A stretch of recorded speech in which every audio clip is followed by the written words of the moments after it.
Welcome to the online classes. आज हम पढ़ने वाले हैं कक्षा 5वीं का पर्यावरण अध्ययन का बीज बन जाता है एक पौधा का भाग 2। तो चलिए शुरू करते हैं। हमने पहले भाग में पढ़ा था कि जो बीज होता है वह क्या बन जाता है, एक पौधा। अब उसे पौधा बनने के लिए कौन सी प्रक्रिया की जरूरत होती है, उसे हम क्या बोलते हैं, अंकुरण की प्रक्रिया। हमने क्या पढ़ा था, अंकुरण की प्रक्रिया के हमारे क्या अनुकूल परिस्थितियों की आवश्यकता होती है। हमने पढ़ा था तापमान, वायु और जल। और हम इस अध्याय में ये पढ़ने वाले हैं इसके बारे में और विस्तार से कि तापमान, वायु और जल के अलावा ऐसी क्या देखभाल करनी चाहिए हमें उनकी अंकुरण प्रक्रिया में। हमने ये भी देखा था पौधे क्या फायदेमंद होते हैं। पौधे हमें क्या प्रदान करते हैं, पौधे हमें प्रदान करते हैं भोजन। और क्या प्रदान करते हैं, पौधे हमें देते हैं ऑक्सीजन, जो कि क्या करता है, पर्यावरण में संतुलन बनाए रखता है। इसके बाद हमने क्या पढ़ा था, इसके बाद हमने ये पढ़ा था कि वो कौन सा हार्मोन है जो आवश्यक होता है पौधों को अंकुरण की प्रक्रिया में। उसका क्या नाम पढ़ा था, हमने पढ़ा था उसका नाम था, क्या नाम था, जीवरेलिन हार्मोन। क्या नाम था, जीवरेलिन हार्मोन। हमने पढ़ा था जीवरेलिन हार्मोन के बारे में कि वो क्या होता है, आवश्यक होता है किस प्रक्रिया में, अंकुरण की प्रक्रिया में। इसके बाद हमने ये देखा था कि पौधे के ऐसे कौन से भाग होते हैं जिसका हम सेवन कर सकते हैं। तो हमने देखा था कि पौधे के सारे ही भागों का हम सेवन कर सकते हैं। हमने जड़ों का देखा था, हमने देखा था तने के बारे में, पत्ते के बारे में, फूल के बारे में और फल के बारे में। अब आपको याद आ गया होगा हमने क्या पढ़ा था, और इसके नाम भी और उदाहरण भी आपको याद आ गए होंगे। तो चलिए हम इसके आगे शुरू करते हैं। हम आज क्या पढ़ने वाले हैं, बीज के बिना उगने वाले पौधे। अब ऐसे कौन से पौधे, हमने यहाँ तक क्या पढ़ा था, ऐसे पौधे जो बीज से अंकुरित होकर पौधे बनते हैं। अब हम क्या देखेंगे, ऐसे पौधे जो कि बीज के बिना उगते हैं। तो चलिए देखते हैं। हर एक पौधा बीज से नहीं उगता। अब कुछ पौधे ऐसे होते हैं जो कि फर्न और काई यानी कि जो बीजाणु है उनसे उगते हैं। हमने क्या देखा, कुछ पौधे ऐसे होते हैं जो कि बीज से नहीं उगते, फर्न और काई से उगते हैं। हमने देखा जो अन्य पौधे हैं वो अलैंगिक वनस्पतिक प्रजनन करते हैं। क्या करते हैं, अलैंगिक वनस्पतिक प्रजनन, उसका उपयोग करते हैं। और जो राइजोबियम या कंद होता है उससे नए पौधे उगाते हैं। तो आज हम किन दो तकनीकों के बारे में पढ़ने वाले हैं, एक का नाम होता है ग्राफ्टिंग और एक है कटिंग। इन दोनों तकनीकों से जो है वो नए पौधे भी बना सकते हैं। तो हम यहाँ पर देख सकते हैं दो तने लिए गए हैं, ये अपनी जमीन से जुड़ा है और ये कटा हुआ है।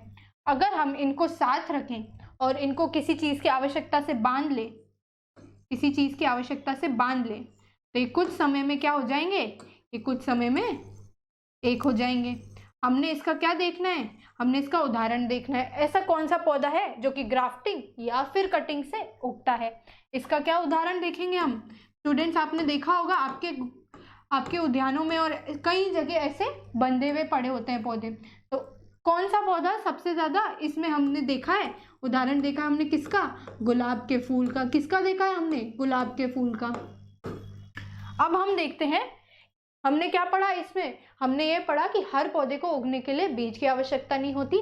हमारे पास कुछ ऐसी तकनीकें होती हैं, अलैंगिक वानस्पतिक प्रजनन जिसे बोलते हैं, उसका उपयोग करके हम जो है नए पौधे बना सकते हैं, या जो पौधे खराब हो गए हैं हम उसे वापस से ठीक कर सकते हैं। तो हमने इसका क्या उदाहरण देखा था, हमने उदाहरण देखा था गुलाब का। इसके बाद हम देखते हैं कि बीजों का फैलाव, यानी कि बीजों का फैलाव को क्या बोलते हैं, सीड डिस्पर्जल। जो बीज होते हैं वो एक जगह से दूसरी जगह कैसे चले जाते हैं, हम इसके बारे में पढ़ेंगे। तो आपने देखा होगा कई बार बोलते हुए कि ये बीज इधर कैसे आया, या फिर हमने तो यहाँ लगाया ही नहीं था, तो फिर ये यहाँ इस चीज का पेड़ कैसे उग रहा है या पौधा कैसे उग रहा है। तो हम देखते हैं बीजों के फैलाव के बारे में। जो बीज होते हैं वो मूल पौधे से अलग अलग या फिर सामूहिक रूप से जो है उनके साथ साथ ऐसे हवा में फैल जाते हैं। हम उसकी प्रक्रियाएं देखते हैं। पहले तो हम देखेंगे कि वायु से कैसे फैलते हैं बीज, वायु से। ओके स्टूडेंट्स, हम क्या पढ़ेंगे, बीज वायु से कैसे फैलते हैं, वायु का कैसे इस्तेमाल होता है इसमें। तो हम क्या देखेंगे, वायु बीज कैसे फैलाती है।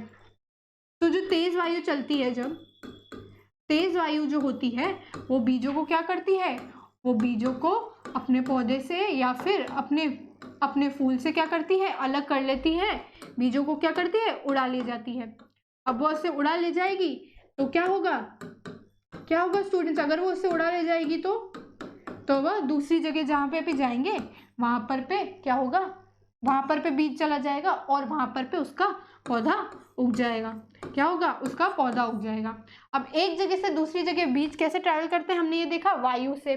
अब हम दूसरा देखेंगे इसका एग्जाम्पल, दूसरा उदाहरण हम देखेंगे मनुष्य। अब मनुष्य कैसे मदद करते हैं बीजों को एक जगह से दूसरी जगह ले जाने की, तो हम इसके बारे में देख लेते हैं। आपने देखा होगा कि मनुष्य कई बार फल और सब्जियां खाते हैं और उसमें से जो बीज बचते हैं उसे बाहर कहीं फेंक आते हैं। अब क्या होता है, फेंक आते हैं, हमने क्या देखा, फल और सब्जियों से। पहले हमने देखा कि मनुष्य कैसे करते हैं बीजों का फैलाव, फल और सब्जियों से। किससे करते हैं, फल और सब्जियों से। अब हमने देखा कि वो कहीं फेंक आते हैं, अब वहां पर क्या होता है, बीज पौधा बन जाता है अगर उस जमीन में नमी हो तो। दूसरा हम देखेंगे कि आप कई बार ऐसे उद्यानों में घूमने जाते हैं और कई बार आपके कपड़ों पे कुछ बीज या कि पॉलिन लग जाते हैं। अब आप उसे एक जगह से ऐसे करके दूसरी जगह ले जा रहे हैं, यानी कि कपड़ों पे अगर कोई बीज चिपक गए हैं तो उससे बीज कैसे फैले, कपड़ों से चिपकने से। और हमने क्या देखा, मनुष्य और कैसे फैलाते हैं, सब्जियां और जो फल है उनकी गुठलियों से या बीज से। हम पढ़ लेते हैं इसके बारे में। बीज मूल पौधे से अलग अलग या सामूहिक रूप से साथ ही साथ अंतरिक्ष और समय दोनों में छितराए जा सकते हैं, दोनों में छितराए जा सकते हैं। बीज फैलाव का जो पैटर्न होता है, बीज फैलाव तंत्र द्वारा बड़े हिस्से में निर्धारित किया जा सकता है। हमने पढ़ा था मनुष्य के बारे में, वो कैसे फैलाता है, तो उसमें एक और ये बात आ जाती है कि ऐसे जो यंत्र होते हैं जिसमें आप बीज डाल के दूर तक फैला सकते हैं, उनका भी इस्तेमाल, यानी कि तकनीक का इस्तेमाल करके वह बीज फैला सकते हैं। इसके बाद हमने देखा था इससे क्या होता है, इससे बड़े हिस्से में निर्धारित किया जा सकता है बीजों को, और पौधों की आबादी की जनसंख्या बढ़ सकती है, और जो आनुवांशिक संरचना है उसके साथ प्रवास पैटर्न प्रजातियों के इंटरैक्शन के लिए महत्वपूर्ण निर्धारित होता है। हमने क्या पढ़ा था, आनुवांशिक क्या होता है, हमने पढ़ा था पीढ़ी दर पीढ़ी, यानी कि अगर एक पौधा किसी और जगह है तो उसका आप फैलाव कैसे कर सकते हैं, बीजों को छिड़क के। फिर हम देखते हैं जो बीज होते हैं उनके 5 मुख्य तरीके दिए गए हैं।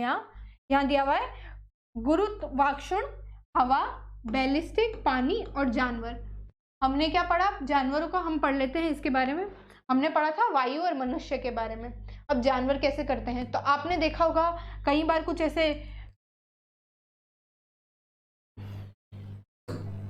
हमने देखा था कि कई बार कुछ ऐसे फूल या पौधे होते हैं जिनके बीच में बीज होते हैं, और उनसे क्या करते हैं कुछ जानवर, जब उन्हें खाने जाते हैं फूल और फल को, तो उनके ऊपर कुछ बीज लग जाते हैं और इससे वह बीजों को एक जगह से दूसरी जगह ले जाते हैं। फिर हम देखते हैं पानी से, तो कई बार जो बीज उड़ते हैं, हमने ये भी देखा था वायु से जो बीज उड़ते हैं वो कई बार पानी में चले जाते हैं, तो पानी से वो एक से दूसरी जगह चले जाते हैं।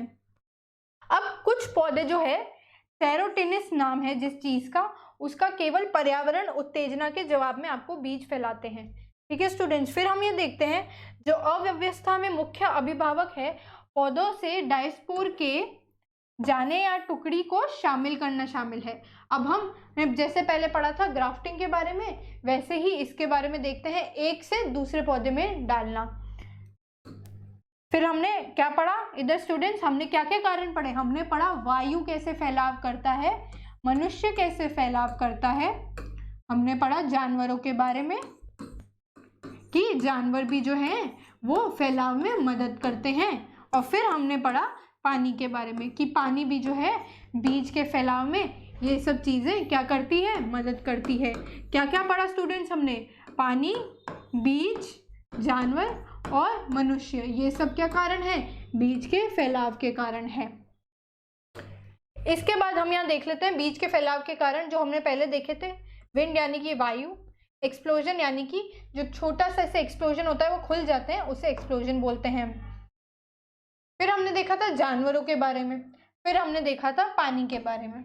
ये सब क्या है, बीज के फैलाव के जो है उदाहरण है कि कैसे होते हैं। अब हमने पहले पढ़ा था कि बीज के अंकुरण के बारे में, तो उनकी सर्वोत्तम परिस्थितियां क्या है। हमने क्या क्या 3 परिस्थितियां देखी थी। हमने देखा था तापमान, क्या देखा था हमने, सबसे पहले देखा था तापमान, फिर हमने देखा था वायु। फिर हमने क्या देखा था, जल। और जो आखिरी था वो हमने देखा था कौन सा हार्मोन था, वो था जीवरेलिन। क्या था, वो था जीवरेलिन हार्मोन। इसके बाद हम देखते हैं और क्या क्या है। सबसे पहले तो जो बीज है वो उच्च गुणवत्ता वाला होना चाहिए, यानी कि जो होता है वो सिला हुआ नहीं होना चाहिए, वो एकदम ठीक और अच्छा होना चाहिए। फिर हमें देखना चाहिए कि जो मिट्टी होती है वो अच्छी होनी चाहिए, यानी मिट्टी जो है आप उसको ढंग से चुनें, पहले उसकी जांच कर लें। फिर देखें कि पौधे को नियमित रूप से आप पानी दे रहे हैं, उसकी आवश्यकता होती है, और उसे किस तापमान पे रखना चाहिए, जो कमरे का तापमान होता है उसके साथ आपको उसको पानी देना है। और जो मिट्टी है नम होनी चाहिए, लेकिन बिल्कुल ही गीली नहीं होनी चाहिए। उसके बाद हमने देखा था कि जो इस प्रकार के पौधे होते हैं गीले या सूखे तापमान के, हमने क्या देखा था, क्या तापमान होना चाहिए, 15 से 18 डिग्री का तापमान होना चाहिए उन्हें बढ़ने के लिए। वो उनके लिए क्या होता है, आरामदायक होता है और अनुकूल होता है। ठीक है स्टूडेंट्स। इसके बाद हम देखे थे बीज मनुष्य कैसे फैलाते हैं। तो हमने पहले पढ़ा था मनुष्य विभिन्न फल और सब्जियां खाते हैं और खाने के बाद उनके बीज क्या करते हैं, फेंक देते हैं। क्या करते हैं, फेंक देते हैं। यह बीज जब अंकुरण के लिए पर्याप्त स्थिति प्राप्त करते हैं, पर्याप्त स्थिति क्या पढ़ी थी, हम बार बार ये बात कर रहे हैं क्योंकि ये प्रश्न आता है। पर्याप्त स्थिति क्या थी, जो जल, वायु, तापमान और जो जीवरेलिन हार्मोन है वो। और हमने अभी पर्याप्त परिस्थितियों के बारे में भी पढ़ा था, उसके वो प्राप्त करते हैं तब वो पौधे बन जाते हैं। इस प्रकार से मनुष्य बीज प्रक्रिया में सहायता करते हैं। अब हम देखेंगे अंकुरित अनाज जो होते हैं, खाने के स्वास्थ्य लाभ बताइए। हमने पढ़ा था अंकुरित पौधों के बारे में, वो कैसे पौधे बनते हैं। अब उसके उन अंकुरित अनाज को हम सुबह सुबह देखते हैं, कई बार हमारी मम्मी हमको मोठ या मूंग देती है जो अंकुरित होते हैं, जिसमें सफ़ेद रेशे निकल रहे होते हैं। उनके बारे में हम पढ़ते हैं कि वह क्यों फायदेमंद है। अब उसका सबसे पहला फायदा क्या होता है, शरीर फिट रहता है। उससे क्या होता है, मोटापा नहीं आता, यानी कि जो शरीर है वो क्या रहता है, तंदुरुस्त रहता है, मोटापा नहीं आता। और पेट के लिए क्या होता है, वो लाभदायक होता है, वो पाचन प्रक्रिया में आपकी मदद करता है। इसके बाद हमने क्या देखा, इसमें क्या होता है, फाइबर होता है, जो कि किसी भी तरह की पेट की बीमारी के लिए अच्छा होता है। अगर आप इसे खाएंगे तो इसके सेवन से आपको फाइबर मिलेगा, जिससे कि पेट की बीमारियों में आपको मदद होगी। उसके बाद हमने देखा कि जो कोलेस्ट्रॉल होता है वो कंट्रोल होता है, ऊर्जा देता है। ये हमको क्या देता है, ऊर्जा। उसके बाद हमने देखा कि ये जो होता है हमारी स्किन होती है शरीर की, उसके लिए भी बहुत अच्छा होता है। जो अंकुरित अनाज होते हैं उसके कई सारे लाभ होते हैं। तो हमने कौन से लाभ देखे, वो हमें तंदुरुस्त रखता है, मोटापा नहीं आता, वह हमारे पाचन प्रक्रिया में मदद करता है, और इसमें फाइबर होता है जो किस में मदद करता है, पेट की बीमारियों में मदद करता है, और जो हमारी त्वचा होती है उसके लिए भी ये बहुत लाभदायक है। तो स्टूडेंट्स, हम क्या पढ़ेंगे आज, हम क्या पढ़े थे, ग्राफ्टिंग। ग्राफ्टिंग क्या है,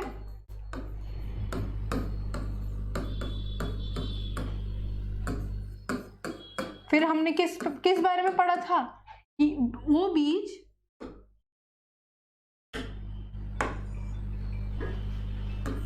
कौन से बीज, वो बीज जो कि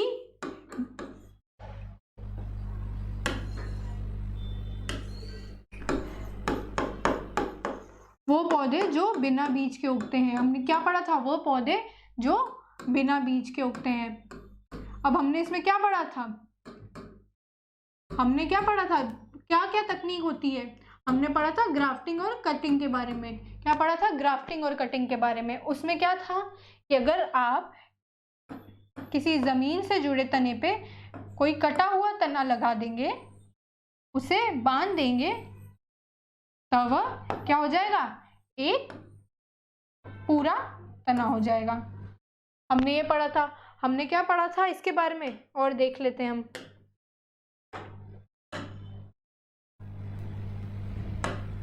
हमने देखा था कि जो फर्न और काई होती है, बीजाणुओं से वह उगती हैं। कुछ पौधे फर्न और काई से उगते हैं।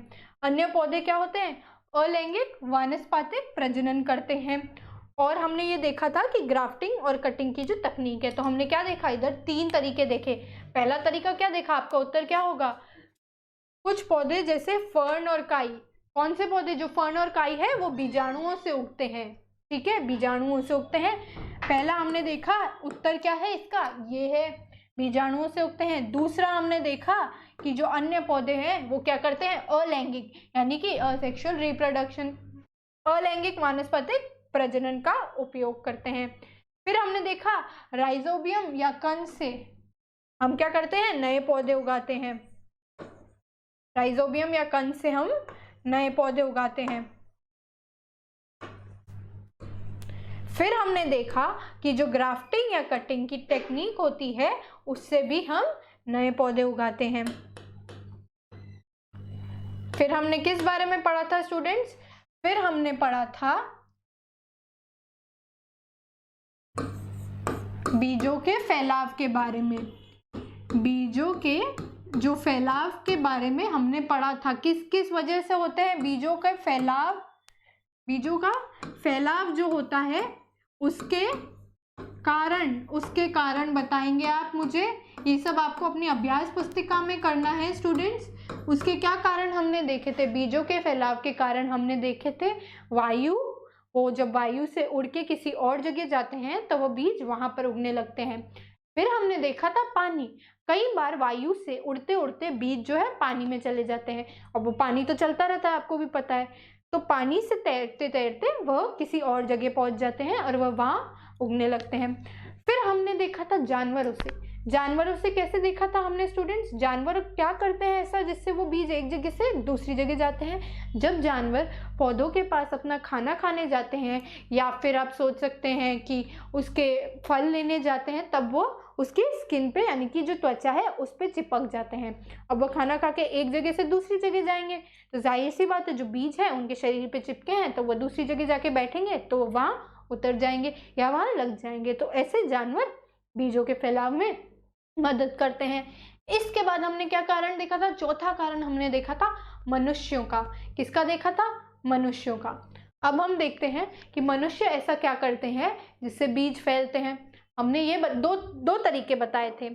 सबसे पहला तरीका ये था कि मनुष्य जो है फल सब्जियां खाते हैं, उसके बीज गुठली कहीं फेंक देते हैं। क्या करते हैं? कहीं फेंक देते हैं। उसके बाद वो बीज क्या करता है, अगर उसका तापमान अनुकूल है आसपास का, अगर परिस्थितियां अनुकूल है तो वह उगने लगता है।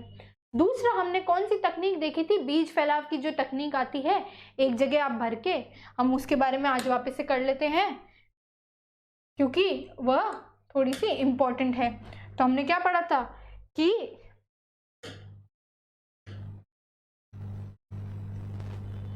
जो पौधों की आबादी है, जनसंख्या है, वो कैसे बढ़ सकती है? बीज फैलाव का पैटर्न, फैलाव तंत्र क्या होता है, उसका नाम क्या है? फैलाव तंत्र जो है वह उससे फैलाते हैं और उससे बढ़ता है। अब इसके बाद हमने क्या देखा था स्टूडेंट्स? हमने तरीके देखे थे और हमने बीजों के अंकुरण के लिए सर्वोत्तम परिस्थितियां देखी थी। कौन सी परिस्थितियां देखी थी? अनुकूल परिस्थितियां। आपको अनुकूल स्थितियां बतानी है जिससे कि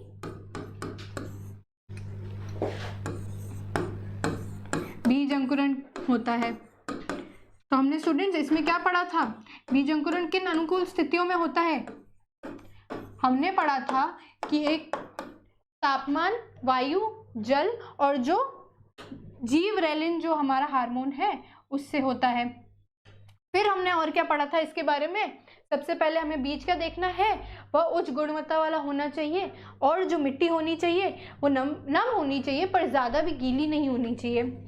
उसके बाद हमने देखा था कि जो मिट्टी को सही ढंग से चुनना चाहिए, आपको पहले उसका देखना चाहिए कि अगर वो उसमें अंकुरित होगा भी कि नहीं। तो स्टूडेंट्स हमने आज क्या पढ़ा? कुछ तकनीकें पढ़ी जिससे कि बीज अंकुरित होते हैं, कुछ ऐसी तकनीकें पढ़ी जो कि क्या करती है, बीज फैलाव में मदद करती है। तो आपने ये सारे क्वेश्चन देख ही लिए होंगे। And that's all for today. भाग 2 यहीं खत्म होता है। धन्यवाद।